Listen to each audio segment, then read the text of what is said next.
കുവൈത്തിൽ പൊള്ളും കാലമാണ് വരാൻ പോകുന്നത്. താപനില ഉയർന്ന നിലയിലെത്തുമ്പോൾ തീപിടുത്തം ഉണ്ടാകാനുള്ള സാധ്യതയും കൂടുതലാണെന്ന് മുതിർന്ന ഉദ്യോഗസ്ഥർ വ്യക്തമാക്കുന്നു. രാജ്യത്ത് കഴിഞ്ഞ വർഷം തീപിടുത്തങ്ങളിലും വാഹനാപകടങ്ങളിലും മരിച്ചത് 180 പേരാണ്. ഈ വർഷം ആദ്യ പാദത്തിൽ 44 പേരും അപകടങ്ങളിൽ മരിച്ചു. കഴിഞ്ഞ വർഷം തീപിടുത്തം, രക്ഷാപ്രവർത്തനങ്ങൾ എന്നിങ്ങനെ 16,144 കേസുകൾ കൈകാര്യം ചെയ്തു. ഈ വർഷത്തെ ആദ്യ പാദത്തിൽ റിപ്പോർട്ടുകളുടെ എണ്ണം 3,398 ആണ്. ഇതിൽ വലിയൊരു ശതമാനവും വീടുകൾക്കും വാഹനങ്ങൾക്കും തീപിടിച്ച കേസുകളാണെന്നും fire force public relations and media department director brigadier general Muhammad Al Gharib പറഞ്ഞു. ഈ വർഷത്തെ ആദ്യ പാദത്തിലെ തീപിടുത്തങ്ങളുടെ എണ്ണം കഴിഞ്ഞ വർഷത്തേതിന് സമാനമാണ്. അപകട നിരക്ക് കുറയ്ക്കുന്നതിനായി ബോധവൽക്കരണ ക്യാമ്പയിനുകളും സുരക്ഷാ പരിശോധനയും അധികൃതർ ശക്തമാക്കിയിട്ടുണ്ട്. തീപിടുത്തത്തിന്റെ പ്രധാന കാരണം ഉയർന്ന താപനില, വൈദ്യുത ഉപകരണങ്ങളുടെ ദുരുപയോഗം, കത്തുന്ന വസ്തുക്കളുടെ സുരക്ഷിതമല്ലാത്ത കൂട്ടിയിടൽ എന്നിവയാണ്.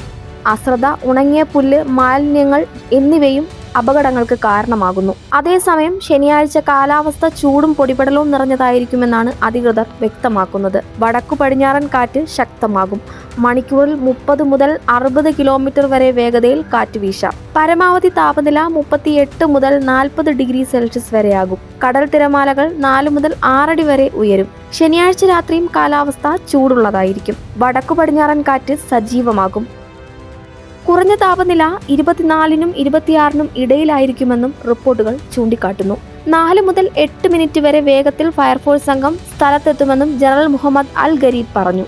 രാജ്യത്ത് നിലവിൽ കനത്ത ചൂട് അനുഭവപ്പെടുന്നുണ്ട്. അടുത്ത മാസത്തോടെ താപനില ഉയർന്ന നിലയിലെത്തും. ജീവനും സ്വത്തുക്കളും സംരക്ഷിക്കുന്നതിന് സുരക്ഷ, തീപിടുത്ത പ്രതിരോധ നടപടികൾ പാലിക്കണമെന്നും അധികൃതർ അറിയിക്കുന്നു. വാഹനങ്ങളിൽ നേരിട്ട് സൂര്യപ്രകാശം ഏൽക്കുന്ന തരത്തിൽ ഗ്യാസ് സിലിണ്ടറുകൾ, പെർഫ്യൂമുകൾ പോലുള്ള കത്തുന്ന വസ്തുക്കൾ സൂക്ഷിക്കരുത്. വൈദ്യുതി സുരക്ഷ ഉറപ്പാക്കുക. കുട്ടികൾ തീപ്പെട്ടി, തീപിടിക്കുന്ന വസ്തുക്കൾ എന്നിവയുമായി കളിക്കുന്നത് തടയുക. വീട്ടിൽ നിന്നിറങ്ങുന്നതിന് മുമ്പ് ഇലക്ട്രിക്കൽ ഗ്യാസ് ഉപകരണങ്ങൾ ഓഫ് ചെയ്തിട്ടുണ്ടെന്ന് ഉറപ്പാക്കുക. മരുഭൂമിയിലോ ബീച്ചുകളിലോ തീയിടരുത്.